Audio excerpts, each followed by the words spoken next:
আমার মুখ্য স্বাস্থ্য অধিকারী একটা ব্রিফ ইন্ট্রোডাকশন দিয়েছে। আজকে আমরা কেন এখানে এসেছি, সিগারেটের উপর যে স্বাস্থ্যের উপরে সিগারেটের যে প্রভাব, সেটা যদি খুব সিম্পল ভাবে বোঝানো যায় যে আমরা যত রোগেই ভুগি, এই সব রোগকে আমরা দুভাগে ভাগ করি। একটা হচ্ছে সংক্রামক ব্যাধি, আর একটা হচ্ছে অসংক্রামক ব্যাধি, যাকে আমরা নন কমিউনিকেবল ডিজিজ বলি, আরেকটাকে বলি কমিউনিকেবল ডিজিজ। এবং যে পরিবেশে আমরা থাকি, আমরা প্রতিনিয়ত কিন্তু একটা কন্টামিনেটেড এনভায়রনমেন্টে থাকি, যেখানে রোগ জীবাণু প্রতিনিয়ত আমাদের শরীরে ঢুকে। এবং যে সমস্ত সংক্রামক রোগ আমাদের সংক্রমিত করে, তার 40 থেকে 60% কিন্তু ভাইরাস এবং ব্যাকটেরিয়া জড়িত, এবং সবগুলো জীবাণু কিন্তু শ্বাস প্রশ্বাসের মাধ্যমে ঢুকে। তাহলে কেন আমরা প্রতিনিয়ত এসব রোগে ভুগি না? এসব রোগে ভুগি না কারণ আমাদের যে প্রতিরক্ষা ব্যবস্থা, আমাদের শ্বাসনালী এবং যে ফুসফুসের যে প্রতিরোধ ব্যবস্থা আছে, সেটা অত্যন্ত সক্রিয় থাকে বলে আমরা কিন্তু, যদিও এই এনভায়রনমেন্টে বা এই পরিবেশে আমাদের এক্সপোজার হয়, আমরা রোগে ভুগি না। স্মোকিং করলে কি হয়? সিগারেট যখন খাই, এই সিগারেটের যে ধোঁয়া এবং এই সিগারেটের মধ্যে যে টক্সিক জিনিসগুলো থাকে, সেগুলো কিন্তু আমাদের প্রতিরোধ ব্যবস্থাকে নষ্ট করে দেয়।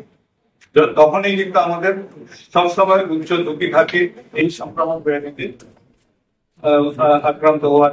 যেটার উদাহরণ আপনারা কোভিড এর সময় দেখেছেন, যে যারা ক্রনিক স্মোকার, তাদের মধ্যে কিন্তু মৃত্যুর হারও বেশি ছিল এবং রোগের তীব্রতার হারও কিন্তু অনেক বেশি ছিল। এমনি অনেক উদাহরণ আছে, ইনফ্লুয়েঞ্জা আছে, আর অনেক উদাহরণ আছে। টিবি, যক্ষা রোগ একটা আরেকটা উদাহরণ, যেটা বাতাসের মাধ্যমে ছড়ায় এবং যারা স্মোক করে তাদের মধ্যে বেশি হওয়ার প্রবণতা আছে। অসংক্রামক রোগ, যেমন আমরা সব সি দিয়ে মনে যদি রাখি, যে ক্যান্সার, কার্ডিওভাস্কুলার ডিজিজ, হার্টের disease, chronic bronchitis, chronic obstructive lung disease, জাতীয় দীর্ঘস্থায়ী ফুসফুসের সংক্রমণ, সবগুলো কিন্তু সিগারেট থেকেই হয়। এবং সেই জন্য আজকের দিনটি যথার্থতা আমাদের সবাইকে বুঝতে হবে। এবং এবছরের যে থিম, প্রত্যেক বছর একটা থিম থাকে, এবছরের যে থিম, সেটা হচ্ছে যে সংস্থা প্রস্তুত করে বিড়ি সিগারেট গুলো, যে প্রস্তুত করে এবং আদার যারা তামাক জাতীয় জিনিস যারা প্রস্তুত করে, তাদের আবরণ উন্মোচন করে দেওয়া, তাদের মুখোশটা খুলে দেওয়া সবার সামনে। কি মুখোশ?